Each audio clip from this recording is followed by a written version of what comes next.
చూడండి, వాక్యంలోనికి వెళ్దాం. మత్తయి సువార్త 2వ అధ్యాయము 9వ వచనం. ఇదిగో తూర్పు దేశమున వారు చూసిన నక్షత్రము ఆ శిశువు ఉండిన చోటికి మీదుగా వచ్చి నిలుచు వరకు వారికి ముందుగా నడిచేను. అసలు ఈ సందర్భం ఎక్కడది అని మనం ఆలోచన చేస్తే, యేసుక్రీస్తు వారు పుట్టిన రోజు బెత్లెహేము గ్రామములో యేసు ప్రభువారు పుట్టారు.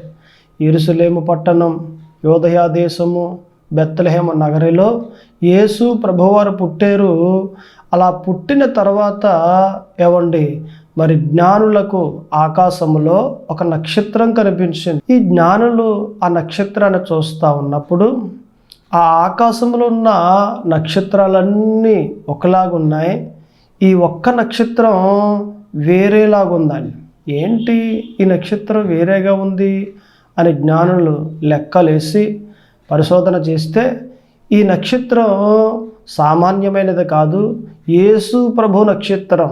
అందుకే బైబిల్లో ఆయన నక్షత్రం అని మనం చూస్తాం.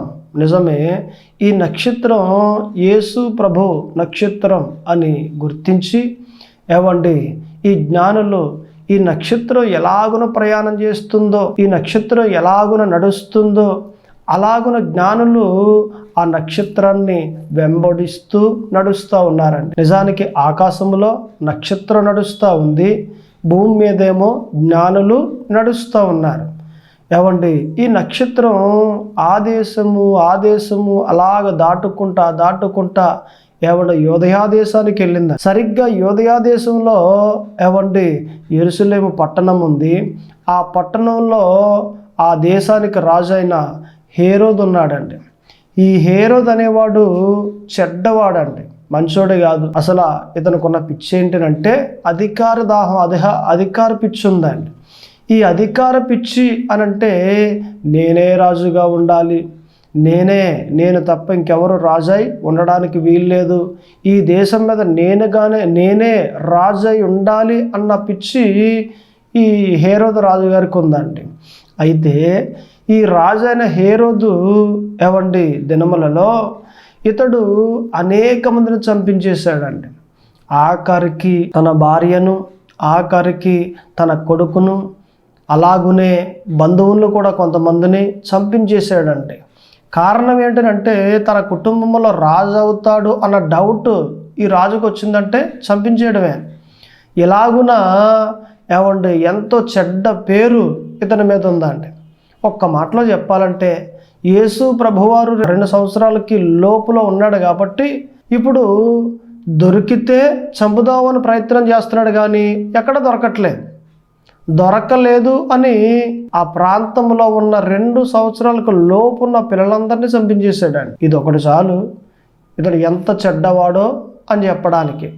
అయితే ఈ జ్ఞానులు సరిగ్గా ఆ రాజుగారి దగ్గరికి వెళ్ళారండి. వెళ్ళి, అయ్యా మహారాజా, యూదులకు రాజు పుట్టారట కదా, ఎక్కడ పుట్టారు ఆయన అని అడిగారు. నేను రాజై ఉండగా ఇంకొకటి రాజా అన్న మనసు ఆయన కలుగుద్ది కదా. అయినప్పటికీ ఆ మాట తన మనసులో పెట్టుకుని జ్ఞానులతో మాట్లాడుతున్నాడు. అలాగా యూదులకు రాజు పుట్టాడా? అయితే మీరు వెళ్ళండి, వెతకండి, మీకు దొరికితే నా దగ్గరకు వచ్చి చెప్పండి, నేను కూడా వచ్చి మీతో పాటు పూజిస్తాను అని అన్నాడు. ఇది అబద్ధం కదా, ఇది చాలా అబద్ధమైన మాట. దొరికితే చంపడానికి చూస్తున్నాడు, కానీ ఈ రాజు ఏమాత్రము యేసు ప్రభువారిని పూజించడు, చంపేస్తాడు దొరికితే. కానీ దేవుడు దొరకనిస్తాడా? దేవునికి వ్యతిరేకంగా నిలబడి ఎవడైనా గెలవగలడా? అది కానే కాదు. అయితే ఒక మాట మీరు గ్రహించాలి, ఈ జ్ఞానులు ఆ రాజుగారి దగ్గర నుండి వచ్చేసారు. ఇప్పుడు బయలుదేరి మరి ఒక గ్రామం వెళ్ళారు. ఆ గ్రామం ఏంటంటే బెత్లెహేము గ్రామం. ఇప్పుడు ఈ ఆకాశంలో నడుస్తున్న నక్షత్రం ఆ గ్రామానికి ఈ గ్రామానికి తీసుకెళ్ళలేదు, కానీ ఏ గ్రామానికి తీసుకొచ్చింది? బెత్లెహేము గ్రామానికి తీసుకుని వచ్చింది. ఆ బెత్లెహేము గ్రామానికి తీసుకొచ్చిన తర్వాత మీరు గ్రహించాలి, ఒక ఇంటి పైన ఆగిందండి. అది ఆ ఇంట్లోనికి వెళ్ళారు. ఇంట్లోనికి వెళ్ళగానే ఆ ఇంట్లో యేసు ప్రభువారు బాలుడై ఉన్నాడండి. ఆయన చూడగానే సాగిలపడి పూజించి వారు తెచ్చిన కానుకలన్నీ కూడా యేసు ప్రభువారికి ఇచ్చారండి. ఈ వాక్యం అంతటిలో మనం ఏది మాట్లాడుకోవాలి, ఏది చెప్పుకోవాలి అని అంటే ఈ వాక్యములో మనకు 3 మాటలు కనిపిస్తూ ఉన్నాయి. ఈ 3 మాటల్లో మొదటి మాట ఏ మాట అంటే జ్ఞానులు నక్షత్రాన్ని వెంబడించారండి. మన మొదటి మాట ఏమండి, జ్ఞానులు నక్షత్రాన్ని వెంబడించారు. అయితే మనం ఏం చేయాలి? యేసు ప్రభువారిని వెంబడించాలి. అంటే వెంబడించే వారిగా మనం ఉంటే మన జీవితాలు బాగుంటాయి. దేవుని వెంబడించాలి, ఆలయాన్ని వెంబడించాలి, వాక్యాన్ని వెంబడించాలి. ఎవరైతే వాక్యాన్ని వెంబడిస్తారో వారండి ఒక ఉన్నతమైన స్థాయిలోనికి ఎదిగింపబడతారు. ఏదో సినిమాలు వెంబడించి, సినిమా హీరోని వెంబడించి, సినిమా హీరోయిన్ని వెంబడించి, లేదా ఒక అధికారిని వెంబడించి వీరు కాదండి బాగుపడేది, దీవించబడేది. దేవుణ్ణి వెంబడిస్తే, దేవుని వాక్యాన్ని వెంబడిస్తే వీరు దీవించబడతారు. కాబట్టే జ్ఞానులు ఏమండి నక్షత్రాన్ని వెంబడించినట్లుగా మనము దేవుని వాక్యాన్ని వెంబడించాలి. మన దినములు బాగుంటాయి. చూడండి, ఇప్పుడు ఏలియా ఉన్నాడు అంటే ఏమండి ఏలియాని ఎలీసా ఎంతగా వెంబడించాడు. ఏలియా అంటున్నాడు, ఎలీసా ఆగలగా, ఇంత మట్టుకు చాలు, ఇక నాతో రావద్దు, ఈరోజు దేవుని దగ్గరికి వెళ్ళిపోయే రోజు ఇది, నేను దేవుని దగ్గరికి వెళ్ళిపోతాను నేను అని అంటే ఎలీసా అంటున్నాడు కదా, అయ్యా దైవజనుడా నీతో పాటు వస్తానయ్యా, నన్ను మరణమే విడదీయాలి కానీ ఇక నేను మట్టికి ఆగనయ్యా, నీతో వస్తానయ్యా, దైవజనుడా వద్దని చెప్పకండి అని అంటే, అసలు నీకేం కావాలి ఎలీసా? మీ మీద ఉన్న ఆత్మ, నాకు 2 పాళ్ళ ఆత్మ కావాలయ్యా అని అన్నాడు. నా దగ్గర అయితే అది లేదు అలా ఇవ్వటానికి. అయితే ఒకటి, నేను దేవుని దగ్గరికి వెళ్ళిపోతా ఉన్నప్పుడు నా మీద ఉన్న దుప్పటి నీ మీద కానీ పడితే దేవుడు అది నీకు ఇచ్చినట్లు అవుద్ది. నా మీద ఉన్న ఆత్మని ఇవ్వగలను కానీ, నా మీద ఉన్న అభిషేకాన్ని ఇవ్వగలను కానీ, మరి నా మీద లేని 2వ అభిషేకాన్ని అంటే 2 పాళ్ళ ఆత్మను నేను ఇవ్వలేను కదా. నీకు ఇదే సూచన, నా మీద ఉన్న దుప్పటి నీ మీద పడితే ఆ 2 పాళ్ళ ఆత్మ నీకు కలుగునట్లే అని అన్నాడు. అన్నట్లుగానే దేవుడు అగ్ని రథాలు పంపించారు. ఈ ఏలియా అగ్ని రథాల మీద ఎక్కాడండి.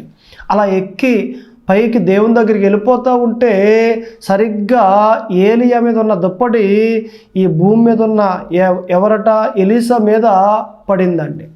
అలా పడగానే ఏవండి 2 పాళ్ళ ఆత్మ ఎలీసా మీదకి వచ్చేసిందండి. ఇక దుప్పటి తీసుకున్నాడు, భుజం మీద వేసుకున్నాడు, ఎలీసా నడుచుకుంటూ వచ్చేస్తూ ఉన్నాడు. యోర్దాను నది అడ్డంగా ఉందండి. ఎవడు దుప్పటి తీసుకుని ఏలియా దేవుడు ఎక్కడున్నాడు అని ఆ యోర్దాను నది మీద కొట్టగానే యోర్దాను నది 2 పాయలుగా చీల్చబడ్డది. నడుచుకుంటూ వచ్చేసాడు. ఈ సంఘటన అంతా కూడా ఏవండి గట్టు మీద ఉన్న 50 మంది ప్రవక్తలు దాదాపుగా వాళ్ళు చూస్తూ ఉన్నారండి. వాళ్ళు అనుకున్నారు ఏలియా మీద ఉన్న ఆత్మ ఎలీసా మీదకి వచ్చేసింది అని గ్రహించారు. అయితే నేను అంటాను కదా, మన మాట ఏంటి అని అంటే ఏవండి ఏలియాని ఎలీసా వెంబడించాడు కాబట్టి దీవించబడ్డాడు. ఇంకా బైబిల్లో ఎందరో మనకు కనిపిస్తారండి. లోతు చూడండి, నిజానికి అబ్రహాము బయలుదేరి దేవుడి మాట ప్రకారముగా సారమ్మను తీసుకుని ఆస్తిని తీసుకుని బయలుదేరి వచ్చేస్తూ ఉంటే తన ఏవండి సహోదరుడు కొడుకు ఎవరట లోతు అయితే, అయ్యా నేను కూడా వస్తానయ్యా అని అంటే, వద్దు మేము వెళ్ళిపోతున్నాం అని అంటే, లేదు నేను కూడా వస్తా అనేసి లోతు బయలుదేరి అబ్రహామును వెంబడించాడు. అలా ఎప్పుడైతే అబ్రహామును వెంబడించాడో కొన్నాళ్లకు అబ్రహాము దీవించబడిపోయాడు, లోతు కూడా దీవించబడిపోయాడు. ఒక్క మాట బైబిల్లో ఉంటుంది, ఆ ప్రాంతమే ఈ 2 మందలు పట్టలేనంత ఏవండి అటువంటి ఆస్తి లోతునకు కలిగిందండి, అబ్రహామునకు కలిగిందండి. ఎందుకని? అబ్రహాము నీతిమంతుడు, అబ్రహామును వెంబడించాడు కాబట్టి అబ్రహామునున్న నీతి లోతులోనికి వెళ్ళింది. అలాగనే అబ్రహామును వెంబడించాడు కాబట్టి అబ్రహాములో ఉన్న ఆశీర్వాదము ఏవండి లోతునకు కలిగింది. మీరు వాక్యాన్ని వెంబడిస్తున్నారా? మీ సేవకుణ్ణి వెంబడిస్తూ ఉన్నారా? మీరు దేవుణ్ణి వెంబడిస్తూ ఉన్నారా? ఖచ్చితంగా మీరు కూడా దీవించబడతారు. ఈ జ్ఞానులు నక్షత్రాన్ని వెంబడించారండి, వెంబడించారు. ఎక్కడ వదిలేకుండా ఆ నక్షత్రం ఆకాశంలో ఎలాగున ప్రయాణం చేస్తూ ఉందో, ఎలాగున నడుస్తూ ఉందో ఈ జ్ఞానులు అలాగున నడుస్తూ ఉన్నారండి. కాబట్టి యేసు ప్రభువారిని అందుకున్నారు, యేసు ప్రభువారిని చూడగలిగారు. దయచేసి నేను అంటాను కదా, మీరు వెంబడించే వారిగా ఉండాలి. ఇక రెండవ మాట మనం చూస్తే ఏమండి, ఈ జ్ఞానులు యేసును చూసి ఆనందించారు. మనకు ఒక మాట కనిపిస్తుంది, పౌలు గారు రాసిన పత్రిక ఫిలిప్పి 4:4 కనిపిస్తుంది. ఏ మాటనంటే, ప్రభువునందు మీరు ఎల్లప్పుడూ ఆనందించండి. శ్రమలు వచ్చినా, బాధలు వచ్చినా, ఇబ్బందులు వచ్చినా, ఇరుకులు వచ్చినా, కరువే వచ్చినా, ఏమండి నిందలే మీద పడి నిన్ను బాధిస్తున్నప్పటికీ నువ్వు ఎలాగుండాలి తెలుసా? ఆనందంగా ఉండాలి, సంతోషంగా ఉండాలి. కారణం ఏంటంటే, ఈ శ్రమలు నన్ను ఏమి చేయవు, నాలో పరిశుద్ధాత్మ దేవుడు ఉన్నాడు, నాలో ఉన్నవాడు ఈ లోకంలో ఉన్నవాని కంటే గొప్పవాడు. నా దేవుడు నాలో ఉండగా, నా దేవుడు నాతో ఉండగా, నా దేవుడు నాకు తోడై ఉండగా ఈ శ్రమలు నన్ను ఏమీ చేయవు అన్న ధైర్యము నీలో ఉండాలి. అందుకే ఎల్లప్పుడూ ప్రభువునందు ఆనందించండి. ఈ జ్ఞానులు యేసు ప్రభువును చూడగానే ఏమండి ఆనందించారు. అందుకే మన రెండవ మాట ఏమంటానంటే, ఈ జ్ఞానులు ఏమండి యేసును చూసి ఆనందించారు. మనం ఎలాగున్నాం? సంతోషంగా ఉన్నామా? ఆనందిస్తూ ఉన్నామా? ఎలాగున్నాం? మన జీవితం ఎలా గడుపుతూ ఉన్నాం? ఎంతసేపు అలాగా ఇలాగా. కొంతమంది చూడండి, ఎంతసేపు డబ్బు అని ప్రయాణం చేస్తూ ఉంటారు. ఎవరైతే డబ్బు అని ప్రయాణం చేస్తారో వారి జీవితాలు ఎలాగుంటాయి అంటే బాధాకరంగా ఉంటాయి. ఎప్పుడు చూసినా అందులో చిక్కిపడిపోయి, ఇందులో చిక్కిపడిపోయి, అందులో బందీ అయిపోయి, ఇందులో బందీ అయిపోయి, అందులో దెబ్బ తగిలేసి, ఇందులో దెబ్బ తగిలేసి, ఎప్పుడు చూసినా బాధలు అంటా ప్రయాణం చేస్తూ ఉంటారు.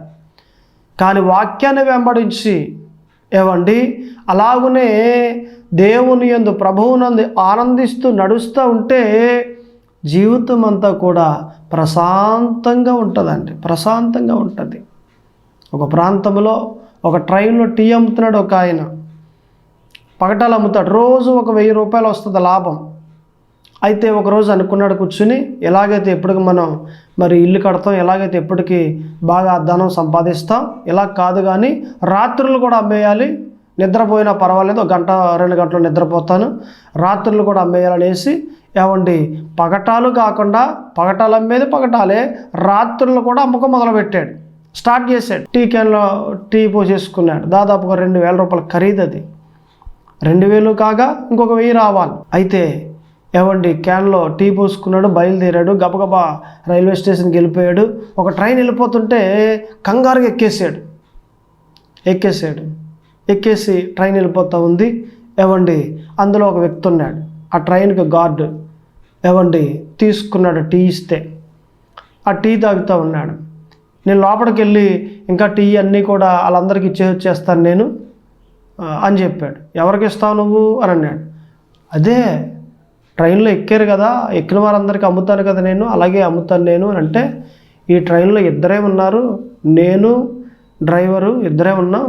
ముందు తలకాయలో ఆయన ఉంటాడు, తోక దగ్గర నేను ఉంటాను, ఇంకెవ్వరు ఉంటారు, ఇది గూడ్స్ బండి అన్నాడు. అయ్యో గూడ్స్ బండా, 2000 రూపాయలు ఖరీదైన టీ ఇదంతా ఇప్పుడు మరి ఎలాగనంటే, ఎలాగేముంది, నేలపాలే, తెల్లవారితేనగా ఆగదు, నువ్వు ఎక్కడ అమ్ముతావు, ఎవరికి అమ్ముతావు అని అంటే, ఇక అంతే తెల్లవారు ప్రయాణం చేస్తూ ఉంది అది.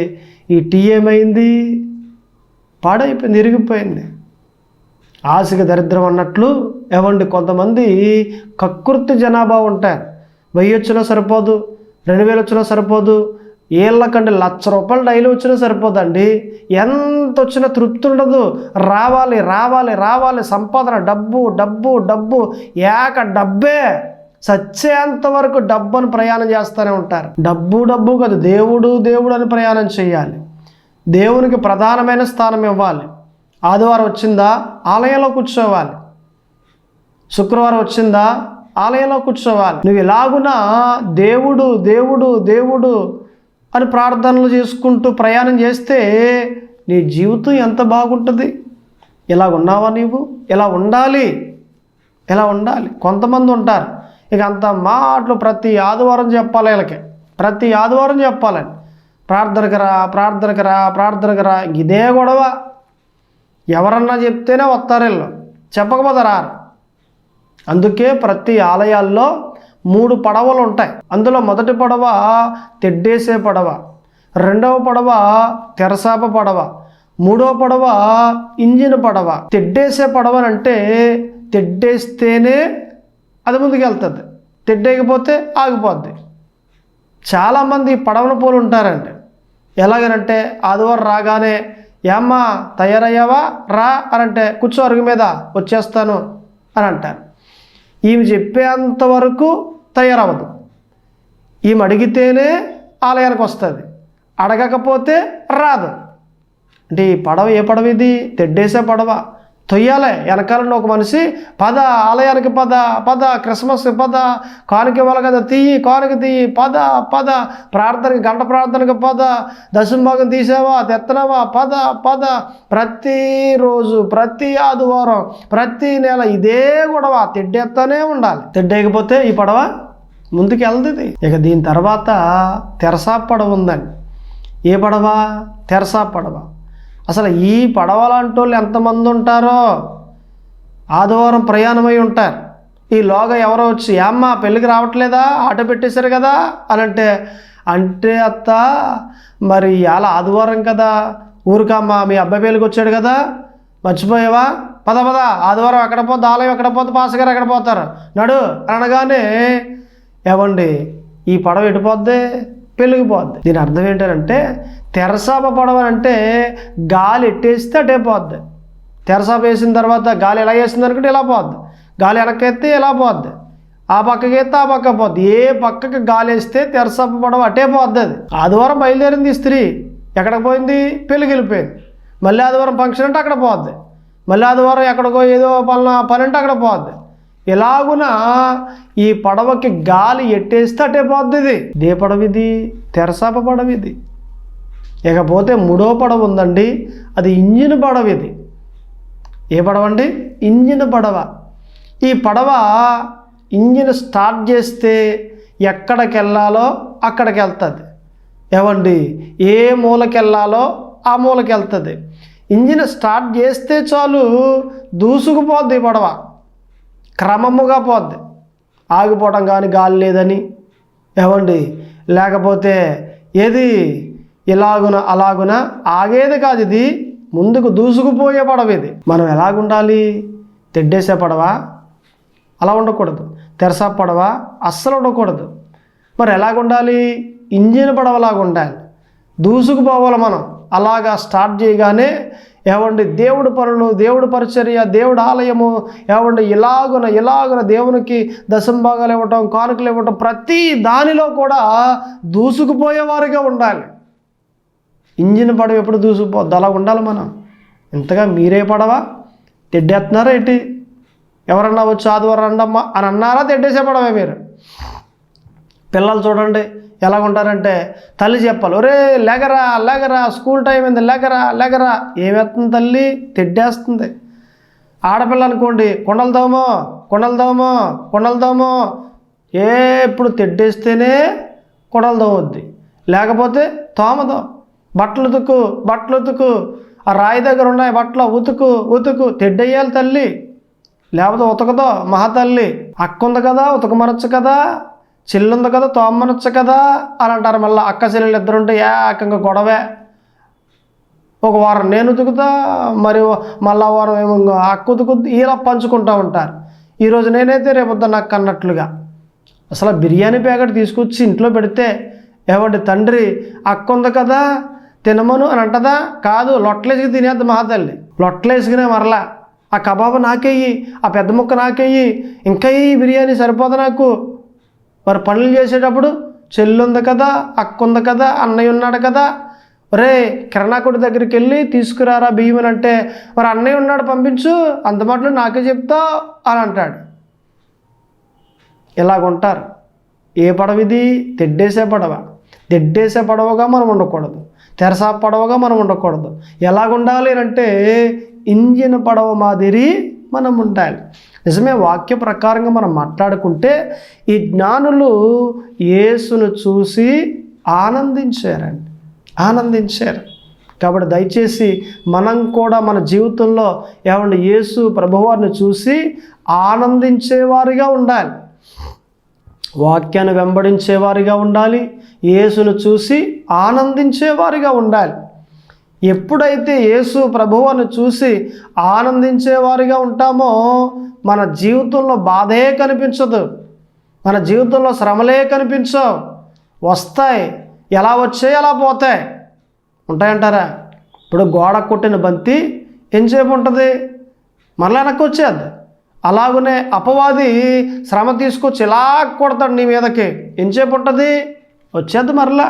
గోడ కొట్టిన బంతి ఎలాగైతే మళ్ళా రిటర్న్ వచ్చేసిందో నీ జీవితంలోకి వచ్చిన శ్రమ కూడా మళ్ళా అలాగే రిటర్న్ వచ్చేస్తుంది. కాబట్టి యేసును చూసి ఆనందించేవారిగా ఉండాలి, యేసు నందు మనం సంతోషించేవారిగా ఉండాలి. అప్పుడు కదా మన జీవితాలు బాగుంటాయి. ఎప్పుడు మరి దేవుడు కాకుండా అలాగన లోకమని ఇలాగని అలాగని లోక ప్రకారంగా జీవిస్తూ ఉంటే మరి శ్రమల్లో ఎలాగుంటుంది? ఇప్పుడు ఏడిపే, బాధలే, శోధనలే. నా జీవితం ఇలాగైపోయింది, నా కర్మ, నా బ్రతికి ఇలాగైపోయింది. ఇలాగని చాలామంది తల బాధేసుకుంటారు. కొందరైతే తలుపు చెక్కకేసి తలకే కొట్టేసుకుంటారు. కారణం ఏంటి? వీరు యేసును చూసి ఆనందించట్లేదు. ఎవరైతే యేసు ప్రభువును చూస్తారో నిజంగా వారికి ఆనందమే. నువ్వు యేసు ప్రభువును చూస్తూ ఉన్నావా? ఆనందమే. ఇంకా శ్రమలు కనిపించవు. యేసును చూసేవారికి శ్రమ కనిపించదు, యేసును చూసే వారికి శోధన కనిపించదు, యేసును చూసే వారికి నిందలు కనిపించవు. వస్తాయి కానీ అవి కనిపించవు. యేసే కనిపిస్తాడు. నిదానించి ఆయన్నే చూస్తూ ఉంటే మన గమ్యానికి మనము చేరిపోతాం. ఏమై ఉన్నారు మీరు? ఎలాగున్నారు మీరు? యేసును చూస్తూ ఉన్నారా? చూడాలి. ఇకపోతే మన 3వ మాటలోనికి వెళ్తే ఇక్కడ కనిపిస్తుంది 3వ మాట, జ్ఞానులు యేసు దగ్గరగా వచ్చి సాగిలపడి పూజించి కానుకలు ఇచ్చారు. నిజానికి నక్షత్రాలను వెంబడించారు. జ్ఞానులు. రెండవది, ఇంట్లోనికి వచ్చి యేసును చూసి ఆనందించారు. మూడవది, ఈ జ్ఞానులు సాగిలపడ్డారండి. ఏం చేశారండి? సాగిలపడి పూజించి ఈ జ్ఞానులు యేసు ప్రభువారికి కానుకిచ్చారండి.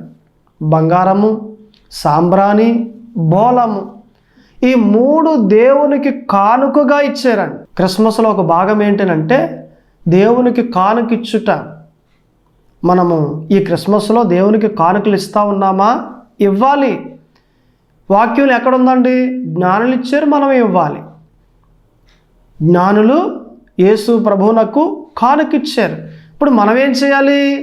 యేసు ప్రభువునకు కానుక ఇచ్చేవారిగా ఉండాలి. ఇది మంచి భక్తి. నిజంగా వాక్యాన్ని వెంబడిస్తూ ఉన్నామా? ప్రతి నెల దశంభాగం ఇస్తాం. వాక్యాన్ని వెంబడిస్తూ ఉన్నామా? ప్రతి ఆదివారం యేసు ప్రభువునకు కానుకిస్తాం. ఇలాగున వాక్యాన్ని వెంబడించేవారిగా ఉంటే, యేసు ప్రభువాన్ని చూసేవారిగా ఉంటే, మనము యేసు ప్రభువునకు కానుకలు ఇచ్చేవారిగా మార్చబడతాం. మనం ఇటువంటి ఆశీర్వాదము మీకు కావాలా? ఇటువంటి ఆత్మీయ జీవితము మీకు కావాలా? అయితే మీరు మొక్కాలేసి ఏం చేయాలి? దేవుణ్ణి అడగాలి. మీరు దేవుణ్ణి ఎప్పుడైతే అడుగుతారో అప్పుడండి మీ జీవితం అంతా దీవెనకరంగా మార్చబడుతుంది. మీరు అనేక మందికి దీవెనకరంగా ఉండాలి, మీరు అనేక మందికి ఆశీర్వాదకరంగా ఉండాలి అనంటే, ఒకటి వాక్యాన్ని వెంబడించాలి, రెండవది యేసును చూసి ఆనందించాలి, మూడవది మీరు యేసు ప్రభువునకు కానుకలు ఇవ్వాలంటే ఏమివ్వాలి? కానుకలు ఇవ్వాలి. ఎవరైతే కానుకలు ఇస్తారో వారికి తగిన ప్రతిఫలము వస్తుంది, తగిన దీవెన వస్తుంది. మీరు ఇచ్చేవారిగా ఉంటే ఇస్తానే ఉంటారు, పుచ్చుకునేవారిగా ఉంటే పుచ్చుకుంటానే ఉంటారు. పుచ్చుకొనుట కంటే ఇచ్చుట ఏవండి అది మేలు. ఇవ్వాలి. ఎవరైతే ఇస్తారో దేవుడు ఏం చేస్తారంటే ఇచ్చేవారిగా మార్చేస్తాడు. ఎప్పుడు మీ చేయి పైనే ఉంటుంది. మీ చెయ్యి ఎలాగుందనుకోండి పుచ్చుకుంటున్నారు, మీ చెయ్యి ఎలాగుందనుకోండి ఇచ్చుకుంటూ ఉన్నారు, ఇస్తూ ఉన్నారు. మీరు ఇస్తే మీ చెయ్యి ఎలాగుంటుంది. ఇంకెప్పుడు ఇచ్చే చేతిగానే దేవుడు ఉంచుతాడు ఆయన.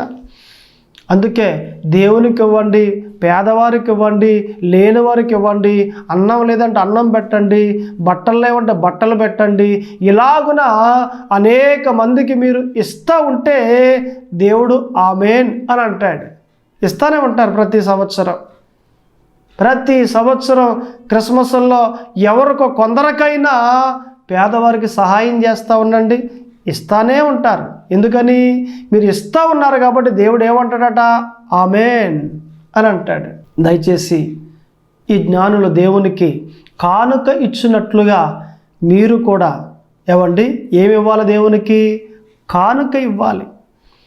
డబ్బు కాదండి, నా అబ్బాయిని ఇచ్చేస్తానండి, చాలా సంతోషం.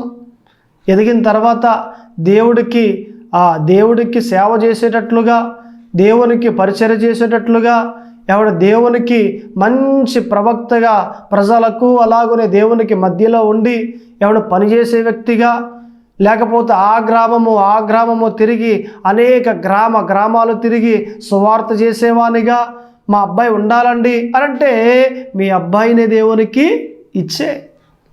పెళ్ళి మామూలుగానే చేసుకుంటాడు, మీ ఇంట్లోనే ఉంటాడు, మీ కొడుకే. కానీ ఆత్మీయంగా మీ కొడుకు దేవునికే కొడుకు. కాబట్టి డబ్బు రూపిగా ఇస్తున్నావా దేవునికి, ప్రతిఫలం పొందుకుంటావు. లేదా అబ్బాయినే ఇచ్చేస్తా ఉన్నావా, లేక అమ్మాయినే ఇచ్చేస్తా ఉన్నావా, దానికి ప్రతిఫలము ఖచ్చితంగా పొందుకుంటా. సేవ చేయడం అంటే ఎంత ధన్యత అండి, ఎంత అదృష్టం ఉండాలి, ఎంత భాగ్యం అండి ఇది. కాబట్టి సేవ చేసేవారిగా మీ బిడ్డల్ని ఇచ్చేయండి దేవునికి. మీ ఆలయంలో మీ పాస్టర్ గారి దగ్గరికి వెళ్ళి ఇదిగోనండి మా అబ్బాయిని ఇచ్చేస్తా ఉన్నాను, మరి సేవ చేస్తాను ప్రార్థన చేయండి అని చెప్పండి. ఇదిగోనండి మా అమ్మాయిని ఇచ్చేస్తా ఉన్నాను, ఎదిగిన తర్వాత సేవ చేస్తుంది ప్రార్థన చేయండి అని దేవునికి ఇచ్చేయండి. మీ ఇంట్లోనే ఉంటారు, మీ ఇంట్లోనే ఎదుగుతారు, ఎదిగిన తర్వాత పెళ్లి చేసుకుంటారు. కానీ ఏ వ్యాపారము చేయకుండా సేవే చేస్తారు. అలాగున మీరు దేవునికి మీ బిడ్డల్ని ఇవ్వాలని పరిశుద్ధాత్మ దేవుడు కోరుతూ ఉన్నారు. దేవుని కోసం ఒక నిర్ణయం తీసుకో, నా దేవుడు ఖచ్చితంగా నిన్ను దీవిస్తారు. మన 3 మాటలు. ఒకటి, జ్ఞానులు నక్షత్రాన్ని వెంబడించారు. రెండవది, జ్ఞానులు యేసును చూసి ఆనందించారు. మూడవది, జ్ఞానులు యేసు ప్రభువునకు కానుకిచ్చారు. కళ్ళు మూసుకొని ప్రార్థన చేసుకుందాం. దేవుడు మిమ్మల్ని దీవించునుగాక. ప్రార్థన. పరిశుద్ధుడా దేవా తండ్రి, ప్రభువా యేసు క్రీస్తు మా అందరితో ఎన్నో మాటలు మాట్లాడి ఉన్నారు ప్రభువా. నిజమే నా తండ్రి, జ్ఞానులు నక్షత్రాన్ని వెంబడించారు ప్రభువా. జ్ఞానులు యేసును చూసి ఆనందించారు ప్రభువా. జ్ఞానులు అయ్యా మీకు కానుకలు ఇచ్చారు ప్రభువా. నిజమే నా తండ్రి, మేము కూడా వాక్యాన్ని వెంబడించాలి, మేము కూడా యేసు ప్రభువారిని చూడాలి, మేము కూడా మీకు కానుకలు ఇవ్వాలి ప్రభువా. అలాగన మేమంతా ఉండడానికి కృప చూపించండి. ఇదిగో వాక్యం ఎందరైతే విన్నారో వారందరినీ బలపరిచి దీవెనలోనికి తీసుకురమ్మని యేసుక్రీస్తు పరిశుద్ధ నామమున అడుగుచున్నాము తండ్రి. ఆమేన్.